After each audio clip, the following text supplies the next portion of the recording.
আসসালামু আলাইকুম ওয়া রাহমাতুল্লাহি ওয়া বারাকাতুহু। সকল ভাইরা আমাদের এই ইসলামিক অনুষ্ঠানের পাশে রয়েছেন, আমাদের এই ইসলামিক পর্ব দেখছেন সবাইকে এফকেও চ্যানেল ও মার্কাজুল উলুম ফাতোয়া সেন্টার জনাবের আহমদপুর সাবা ঢাকার পক্ষ থেকে জানাচ্ছি অসংখ্য শুকরিয়া। আবিদুল ইসলাম ফরিদপুর থেকে প্রশ্ন করেছেন।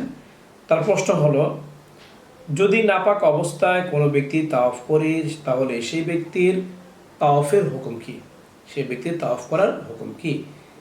তিনি যে নাপাক অবস্থায় তাওয়াফ করলেন, সেই তাওয়াফ করার কারণে তার উপর কোনো সমস্যা হবে কিনা, শরীয়তের কোনো হুকুম তার উপর অর্পিত হবে কিনা, বিষয়টি বিস্তারিতভাবে জানালে অনেক অনেক খুশি হব। আবিদুল ইসলামকে এই প্রশ্ন করার জন্য অসংখ্য শুকরিয়া।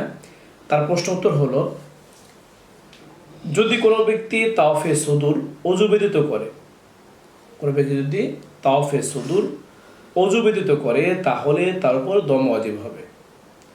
আর যদি তাওয়াফে কুদুম অজু ব্যতীত করে তাহলে তার উপর দম ওয়াজিব হবে না, সত্তর করা ওয়াজিব হবে। এই ক্ষেত্রে নতুন করে তাওয়াফ করতে হবে না। তাওয়াফে সুদূর হোক আর তাওয়াফে কুদুম হোক, তাওয়াফে সুদূরের ক্ষেত্রে অজু ব্যতীত করার কারণে দম ওয়াজিব হবে, আর কুদুমের ক্ষেত্রে তাকে সত্তর করতে হবে, কিন্তু তাদের উভয়কেই নতুন করে তাওয়াফ করতে হবে না। তবে যদি কোনো ব্যক্তি জুনুবি অবস্থায় অর্থাৎ বড় নাপাকি অবস্থায়, শারীরিক নাপাকি অবস্থায় যদি কোনো ব্যক্তি তাওয়াফ করে আর সে পাক পবিত্র না হয়, এই অবস্থা তাওয়াফ করে, তাহলে তাকে নতুন করে তাওয়াফও করতে হবে, আবার তার উপর দমও ওয়াজিব হবে। পক্ষান্তরে অজু ব্যতীত কেউ যদি তাওয়াফ করে তাহলে তার জন্য যদিও নতুন করে তাওয়াফ করা জরুরি নয়, তবে নতুন করে তাওয়াফ করাটা উত্তম। যদি তার সুযোগ থাকে তাহলে সে যেন নতুন করে তাওয়াফ করে নেয়, যেহেতু তার তাওয়াফটি অসম্পূর্ণ অজু ব্যতীত হওয়ার কারণে।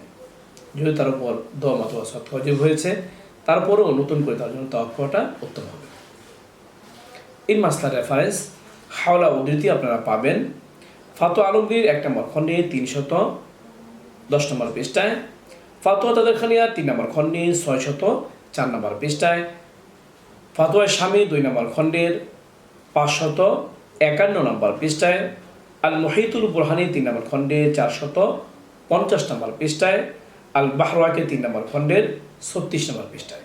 যে মাসলার বর্ণনা করা হলো, আল্লাহ পাক রব্বুল আলামিন আমাদের সবাইকে এই মাসলার প্রমাণ করার তৌফিক দান করুক। এরকম গুরুত্বপূর্ণ ইসলামিক প্রশ্ন উত্তর জানতে চাইলে এখনও যারা আমাদের ইউটিউব চ্যানেলে সাবস্ক্রাইব করেনি, সাবস্ক্রাইব করে নেবেন। আমাদের ভিডিওটি ভালো লাগলে দিনই খাতিরে অন্যের কাছে পৌঁছা দেওয়ার খাতিরে লাইক ও শেয়ার করবেন। তাছাড়া আপনাদের কোনো প্রশ্ন থাকলে ইউটিউব কমেন্ট বক্সে আপনারা প্রশ্ন করতে পারেন। এর পাশাপাশি আমাদের একটি FQA নামে ফেসবুক পেজও রয়েছে, সেখানে গিয়ে ফলো রাখতে আমাদের পাশে থাকতে পারেন। চাইলে সেখানে কমেন্টে আপনারা প্রশ্ন করতে পারেন। আপনাদের প্রশ্ন উত্তর যথাযথ সময় দেওয়ার চেষ্টা করবো। আমার তৌফিক ইল্লা বিল্লাহ।